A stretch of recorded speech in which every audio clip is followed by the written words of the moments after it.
జ్యోతిషాస్త్రరీత్యా ద్వాదశ రాశుల్లో రెండవ రాశి అయినటువంటి వృషభ రాశి మిత్రులారా, మీరు 2026 ఏప్రిల్ నెల ఈ గోచార గ్రహస్థితులని ఎలా ఉన్నాయి మరియు ఆ ఫలితాలన్నీ ఎలా ఉన్నాయని చూసుకుంటే, ఈ నెల గ్రహస్థితులు అంతే కూడా శని మరియు రాహు మీనరాశిలో లాభస్థానం 11వ స్థానంలో ఉంటున్నారు. ఆదాయ అవకాశాలు బాగా పెరిగే అవకాశాలు ఉన్నాయి. కొత్త పరిచయాలు, నెట్వర్క్ కూడా పెరుగుతుంది. కేతు కన్యా రాశిలో పంచమ స్థానంలో ఉండడం వల్ల విద్య, ప్రేమ, సంతాన విషయంలో గందరగోళం ఉన్నా మళ్ళీ కొలికొస్తుంది. గురు భగవానుడు మిథున రాశిలో ధనస్థానం ప్రభావం వల్ల ధనలాభాల మార్గాలు ఏర్పడతాయి. ఈ నెల ఆదాయం ప్లస్ పరీక్ష రెండు కలిసి వస్తుంది అని కూడా చెప్పచ్చు. ఉద్యోగస్తులకి కొత్త అవకాశాలు, మీ పనికి గుర్తింపు పెరుగుతుంది. పదోన్నతి, జీతం పెరుగుదల సూచనలు ఉన్నాయి. ఐటీ, సాఫ్ట్వేర్, ప్రైవేట్ రంగాల్లో ఉన్న వారికి మిశ్రమ ఫలితాలు గోచరిస్తున్నాయి.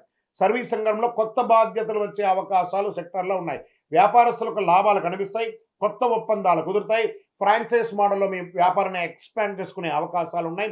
పాత స్టాక్స్ అన్ని క్లియర్ అయ్యి అద్భుతంగా ఉంటుంది. కొత్త ఆధునీకరమైనటువంటి వ్యాపారాన్ని మీరు ప్లాన్ చేసే అవకాశాలు ఉన్నాయి. వృషభ రాశి వారికి మంచి టైం వచ్చింది కాబట్టి అద్భుతమైనటువంటి అవకాశాలు ఉన్నాయి. ధన ప్రవాహం పెరుగుతుంది.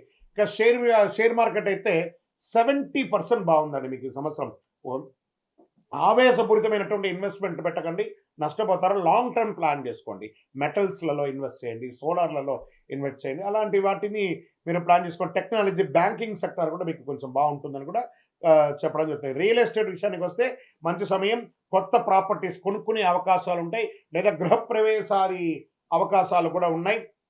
చక్కగా మీ పూర్వీకుల ఆస్తులు కూడా మీకు కలిసి వచ్చే అవకాశాలు ఎక్కువగా ఉన్నాయి. ఇంకా కోర్టు విషయాల్లో మీకు అనుకూలంగా వచ్చే అవకాశాలు బాగున్నాయి. పెండింగ్ కేసులని క్లియర్ అవుతాయి.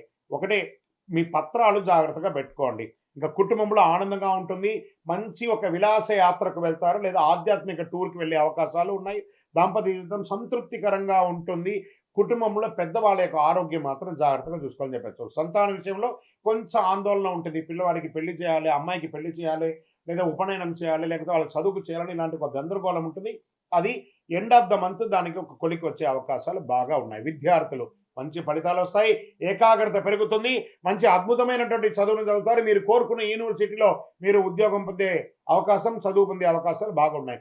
విదేశీ అవకాశాలు ఎప్పటి నుంచో నా యొక్క పాస్పోర్ట్స్, విజాస్ అన్ని పెండింగ్ ఉన్నాయి అండి గురుగారు, అవన్నీ క్లియర్ అయిపోతున్నాయి.